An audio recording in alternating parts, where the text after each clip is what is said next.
The following video is not for the faint-hearted. If you're easily offended, please click off the video now. If not, then please enjoy the video. The other narrator you can hear in this video is my friend Brimstone Below. He has a very good channel and great content, so I strongly recommend you go and check him out. I'm also featuring on a collab on his channel which is going to be uploaded at the same time, so make sure you go and check that out too. Sleeper Creeper at my golf course job by Chemically Loved. I started working at my current summer/part-time job last spring. I am situated in a large old building that used to be part of a country club but fell into despair about 10 years ago. Although there's nothing paranormal about my story, it's maybe worth mentioning that the former manager committed suicide in the main office upstairs when they went out of business. It adds to the unsettling quality of this place. Along with that, and so did the seemingly never-ending hallways and passages, inaccessible hidey holes and half-empty pools.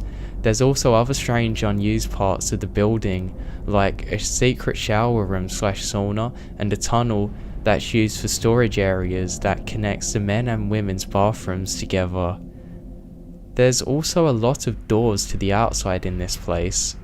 It makes sense for a country club, but currently we're only using one small room for the golf course check-in.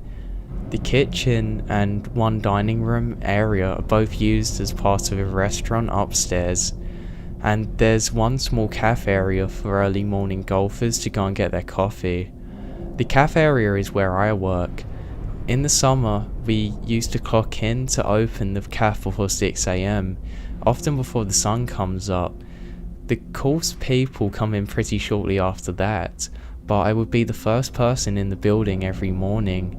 I would unlock the front door, disarm the alarm, walk downstairs in the dark, unlock this cage that keeps the drunkies at the bar upstairs at night from wandering downstairs, and crawl along a long dark hallway with no windows to get the light switches at the end of the hallway.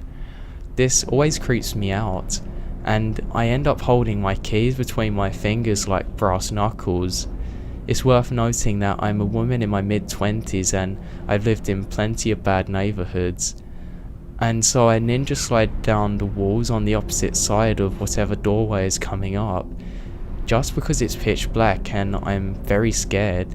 By the time I get to the end of the hall and flip the light on, my heart is always pounding out of my chest and I struggle to find the right key to let me into the cafe.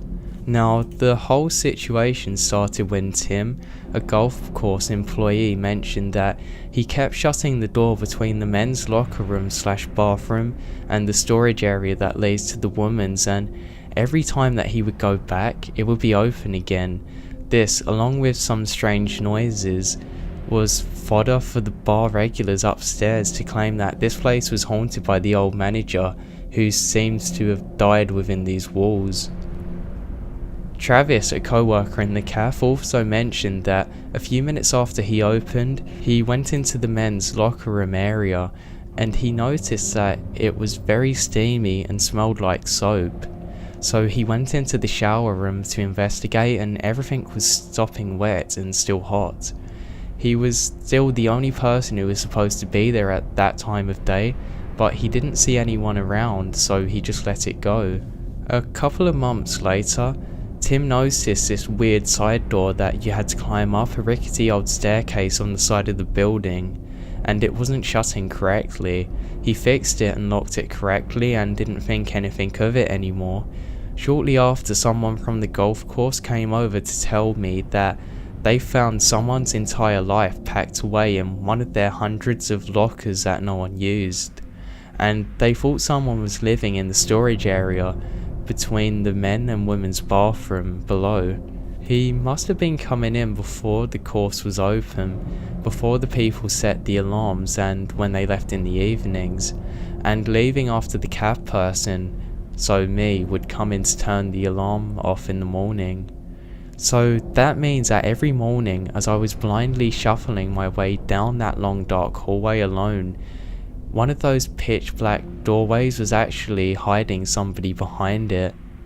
A few days later, a red-faced, angry, bald man in a Vietnam-era army-issue glasses came into the cafe and started screaming and puffing and flailing his arms around, yelling about his stuff getting thrown out.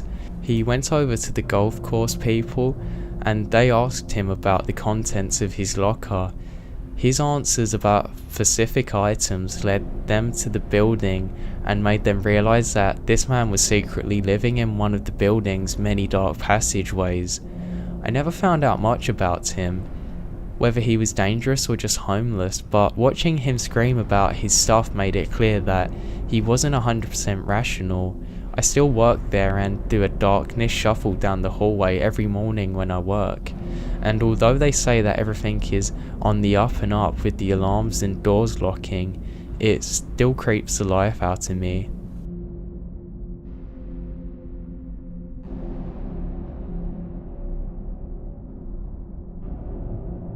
My Story About Camping in the Appalachians by Six String Shadows. A few years back, my girlfriend and I, having hiked several other parts of the Appalachian Trail, decided we want to give the southern portion of Virginia's trail a shot. It's about 166 miles long and runs through George Washington and Jefferson National Forests from Roanoke County to Pearisburg in Giles County. This is definitely one of the more remote and less travelled parts of the trail, which is exactly what we were looking for. We gathered our gear and made our way to the start of the Virginia Creeper Trail to begin our journey. We had planned our journey to end at Damascus, and figured that by the time we got there, we would be more than ready to get home to our own beds. It was early October, and the changing of the leaves and colours were amazing. The air was crisp and cool, perfect hiking weather with beautiful scenery. The majority of the trip was pretty uneventful, just your typical hike. But our last couple of nights is where things got weird. On this portion of the trail, you're supposed to camp on the trail or a designated shelter. We didn't really want to run into other people, and didn't want anyone coming up on us in the middle of the night, so we decided to ignore those suggestions and find our own little spot off the trail. A little searching around, and we found a spot a little ways off the trail in the middle of a small clearing. It was perfect. We set up camp, cooked some food, talked for a while, then snuggled up and went to sleep for the night. Somewhere around 2 AM, I was woken by my girlfriend shaking me awake, telling me, "Get your gun, someone's outside walking round our tent." She informed me that she woke up to what sounded like someone right outside the tent, running a knife or something along the side while circling us. When hiking, I carry a 1911 and a judge with me. You never know exactly who or what you might run into when on such a long hike in a remote location. I got the judge out of my pack, and then we sat silently, listening for any sounds. A few minutes of nothing but the breeze blowing through the trees, and then I heard it. Snap, crunch, snap. Someone, or something, walking in the woods behind our tent. I got the flashlight and silently made my way out of the tent. Our fire had went out, so it was nearly pitch black. Illuminated by only the dim glow of the October moon, I told my girlfriend to stay put while I checked it out. I didn't flick the flashlight on right away, so as not to give away that I was out of the tent and have it become a shining beacon of my location. Instead, I waited to hear more noises. After a few minutes, snap, crunch, crack. It sounded like it was bipedal, based on the way the steps were paced. I turned on the flashlight and flooded the area with light. I thought I saw someone move behind a tree. I yelled out and told them to go away and that I was armed. I kept the light on the area with my gun drawn and slowly approached the area where I thought I saw the figure. Then, from my right, I hear what sounds like someone running away through the woods. I spin and face my light that way, and then, from the original spot, hear who or whatever was there take off into the woods. There's no way I'm giving chase, so I return to the campsite. I tell my girlfriend about what happened, and I end up sitting guard outside the tent, in the darkness, until daybreak. In the morning, I looked around a bit for signs of who or whatever it was, and I discovered a boot print in some soft, moist dirt not far from our tent. It wasn't mine, and it wasn't my girl's. This freaked me out, as it confirmed that someone, perhaps more than one person, was skulking around our tent in the dark. I kept it to myself, because I didn't want to freak my girl out any more than she already was. At this point we were pretty deep in, and still had 2 days left. That day we walked a little faster than normal, and covered as much ground as possible. When it came time to set up camp, I found a spot near a cliff where we could place the tent in a small overhang and prevent anyone from coming up behind us. The whole day up to this point, I had the feeling we were being followed. I had no confirmation of this, as I hadn't seen or heard anyone else, but it was just a gut feeling. We set up camp and made some food, then retreated to the tent. I gave my girl the 1911, and I kept the judge right next to me, and I assured her that if I slept at all, it would be with one eye open. After a while she drifted off to sleep, and I stayed awake listening to the sounds of the woods at night. I was awake for a few hours, just waiting to see if anything was with me, and I drifted off. I awoke some time later to what sounded like someone going through our stuff outside the tent. I grabbed my gun and woke my girlfriend, shushing her to be quiet. From the faint glow of the fire, I could see someone's silhouette against the tent. There really was someone out there. I yelled out to them something along the lines of, "We're armed, get the fuck out of here." They dropped what they were doing and bolted. I came out of the tent, gun drawn, and ready to shoot someone. Our stuff was strewn all about. They had rummaged through quite a bit of our stuff. I walked to the edge of the woods in the direction whoever was out there had fled. There was a creek nearby, and I walked to the edge, where there was a small trail running alongside of it. Down the creek, I could see a light. It looked like a lantern the way it flickered. Then, I saw 3 more emerge from the other side of the woods. I told my girlfriend to start packing up whatever she could, and that we were leaving now. We packed up everything of value, left the tent and a few other items, and headed back onto the trail, in the middle of the night. I kept hearing people talking off in the woods, and hearing branches snap for quite some way.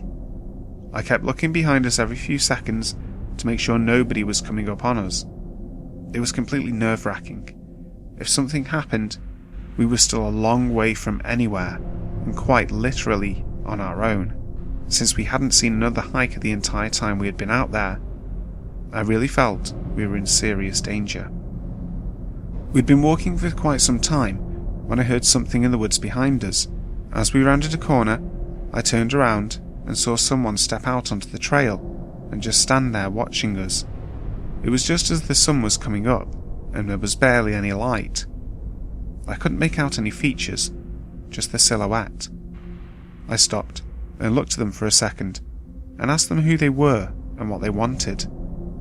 They just stood there silently watching us, and then turned and walked back into the woods. We picked up the pace and kept going, looking back every so often. We didn't see them again, but my gut told me they were still there for quite a way. We eventually reached the end of the trail and got to where we had parked my girlfriend's car, extremely exhausted. We made it out of the Virginia woods, without becoming a meal for a clan of cannibalistic inbred hillbillies, which is what I pictured happening in my head the whole time. I have no idea who they were, or what they wanted. Maybe it was just somebody messing with us. Maybe it really was a clan of deformed hillbillies who were hunting us. I will never know, because I will not be returning to find out.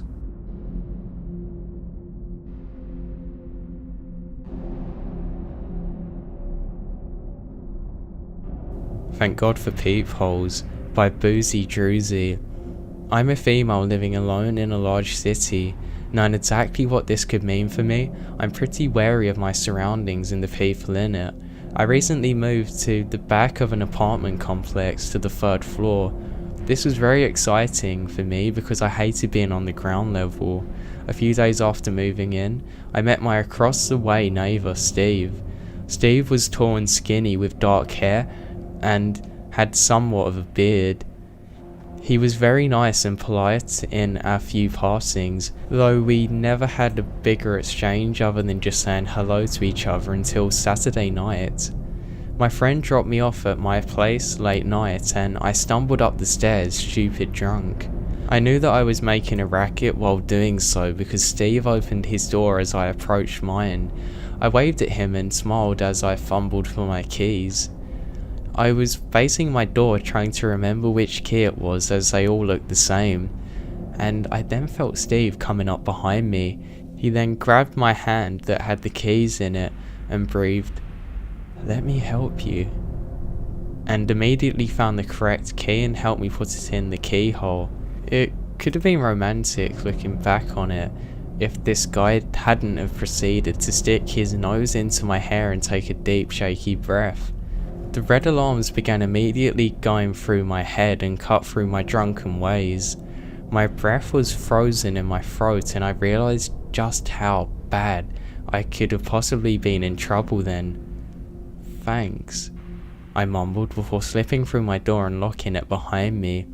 I stood there for a moment going through what the hell was going on in my head when I then heard a soft thump on the other side of the door. I slowly turned and looked through the peephole, but I couldn't see anything, only darkness, which didn't make any sense because there was a light outside which was kept in the staircase that was always lit. I blinked and stepped back before checking again. This time I saw Steve backing away from the peephole. My body suddenly felt like it had been dipped into ice. Steve went back into his apartment and I didn't hear anything else that night. For a few weeks after that, I would hear that same soft thump and find Steve trying to peer into my apartment through the peephole. I could hear his heavy breathing. Sometimes he could even paw at the door, but he never came out when I come home after that first time. I never called the cops, but I probably should have. But Steve was my neighbour and I didn't want to cause any animosity and just make it harder to deal with. Steve did however move out about 2 weeks ago.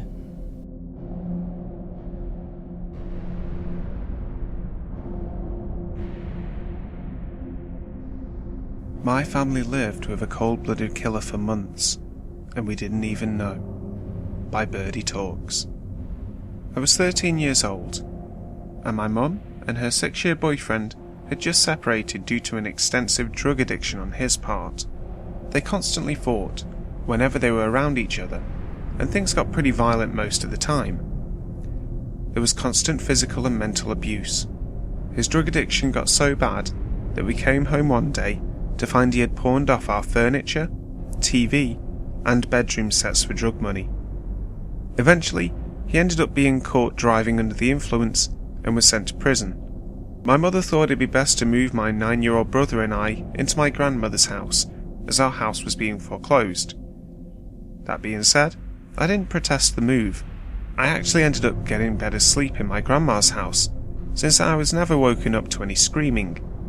However, had I known then what I do today, I wouldn't have slept at all. My grandma is a very selfless person, and she would have done anything for my mum, my brother and I. She didn't have very much money at all, as she wasn't able to get a job due to extensive knee injuries she received in a car accident years before this. Her boyfriend Louis, however, seemed to be the breadwinner. He kept the bills paid, and he came and went as he pleased. He wasn't the friendliest of people, and boy was he lazy and sloppy, and he always gave me a weird vibe. In this 3-bedroom house lived my mother, grandmother, Louis, my 2 aunts, and my brother and me. It was a full house, so to say. My brother and I shared a pull-out couch in the living room, while my mum slept on a couch adjacent to us. Our move into the house occurred during summer vacation, so me and my brother always looked for something to do. On occasion, Louis would take my brother to the nature trails by our house, and they'd go fishing. He had recently been laid off from his job, so in the time he didn't spend watching TV in his tighty-whitey pants, asleep, or cooking himself enough food to feed 7 armies, he usually felt like partaking in some physical activity. I usually stayed behind, as I didn't really care for fishing at the time, and I didn't particularly like him. One day, I was using the bathroom, and I dropped the toilet paper roll off the ring. I bent down to pick it up, and noticed a stash of books against the cupboard.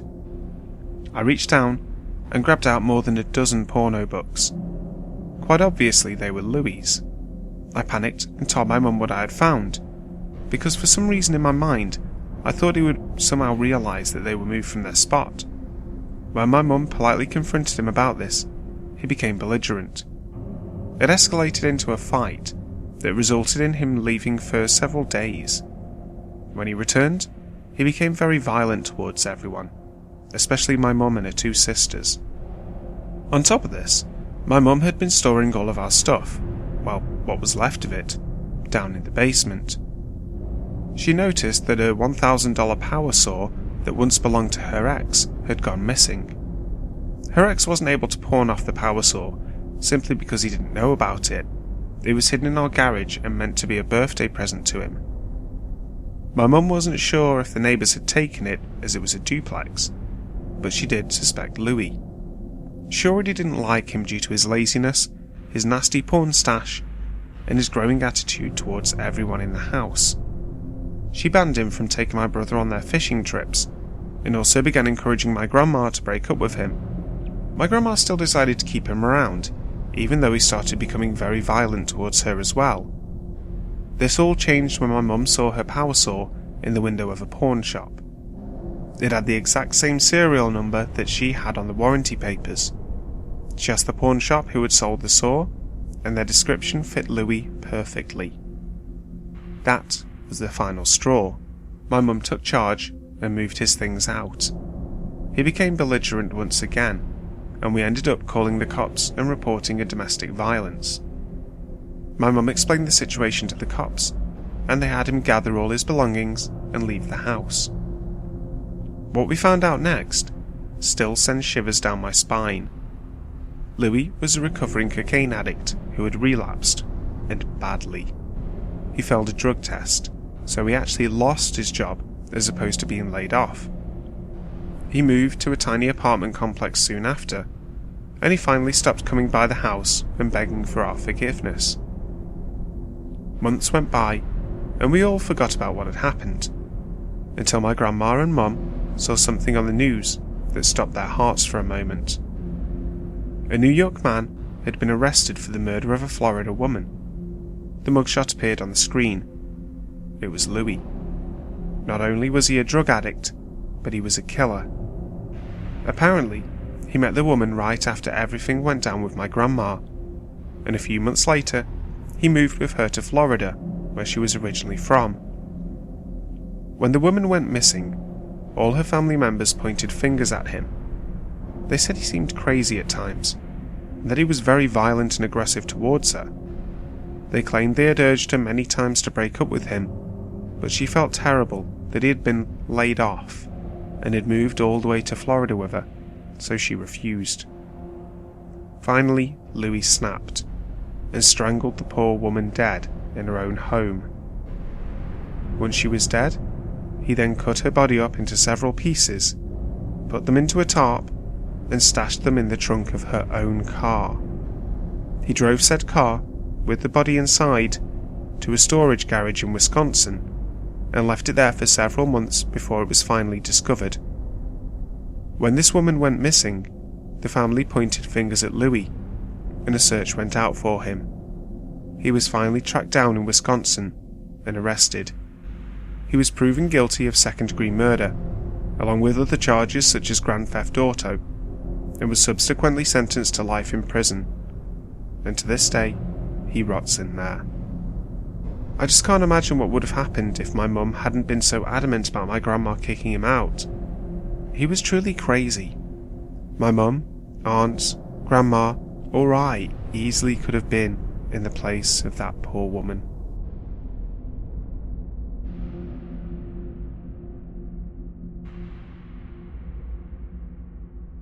I Was Desperate for Friends by Angry Sappic. It all started on St. Patrick's Day in a small town when I met a lanky guy that seemed like fun company, The sun was setting and he said he had some fireworks he could show off, and having never seen them before up close, I agreed. Me and him and a mutual friend went to his house, and the fireworks were disappointing, but at least they weren't dangerous. On the way back to town, he started flirting. Now, he was very tall compared to me. I'd say definitely over 6 foot, whereas I'm about 5'3". I thought that he was kind of cute, so I flirted back. He decides to say, "I almost want to make a move, but I don't want to scare you." I said go ahead, and he grabbed me. He then got really weird and tried to lick my neck and started touching me. I was shocked. No one had seen this happening except the three of us in a dark alley at around 8 PM. Somehow I forgave him. I thought that was just how he was. I don't know. I thought maybe he was bad at these things, that maybe he was drunk or tired or something. I remained friends with him. He was one of the only friends that I actually had. It was now summer, I was bored, so I went to his house alone without telling my parents because they'd just be worried for no reason. It looked dusty and old, like peeling paint and a blanket of dust in some rooms, and something just didn't feel right. I heard a dog and it sounded big, but it was in the yard. When I went into his bedroom, he closed the door and there were holes in it, all over, holes and slices. When he's mad, he stabs his door, he told me. I was between him and the door now. I remember looking past him and seeing a fish tank before hearing something and flinching. He had thrown a knife into the door. It was impaled into the wood next to me. He was now laughing because I flinched. I knew you were scared. I looked back at the fish tank. It was loud. He opened the door. He told me something that still haunts me. He looked me right in the eyes, so close, and at least a foot taller than me. And oddly, I remember his nose more than his eyes because how close it was. In a tone somewhere between small talk and kind of the sound like you're complimenting someone's looks, he said, "I could kill you right now, so easily." Struggling to keep the fear out of my voice, I forced a laugh. I said I'd rather sit outside together rather than be with all the dust. I then told him I was going to get us some ice creams, because he was not allowed to leave his house after his last suicidal threat. I tried to keep steady as I walked in the general direction of the cavern. I made sure that I was out of his sight, and I then called my mum. I had told her that I was bored and needed to be picked up. She said she could get me in an hour. I decided to spend that hour on the other side of town in the library. She said something like I looked sick. I told her it was just the heat and she believed me.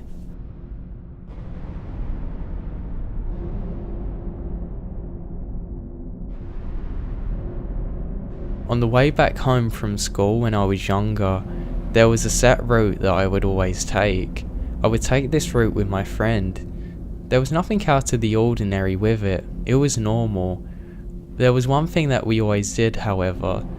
There was a semi-abandoned house that had some cats in it. We never saw the cat, but it would religiously meow every time that we walked past it. We thought this was funny and would meow back at it and didn't think anything of it. Well, that was until later I found out that there was some insane homeless guy living there that was actually making the sounds at us, not a cat. Hello everyone, thank you very much for watching. If you liked the video then please give it a like and subscribe for my future content. I want to say a massive thank you and shout out to my good friend Brimstone below. If you liked his narration then I strongly recommend you go and subscribe to his channel, he has some really great content. So I wanted to say thank you again to him.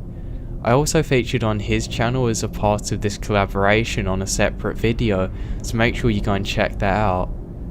Thank you again for watching. If you have any suggestions for future videos then please leave them in the comments below. As part of an update, I wanted to let you guys know that I'm going to be doing a lot of streaming soon and really getting into that and trying lots of different things. Let me know what your thoughts are on it and what you'd like to see me do. I'll be featuring some other people on them streams, so it won't just be me, so it should be really interesting. And I've got a lot more content to come this week, so I hope you all enjoy and have a great day. I'll talk to you all soon.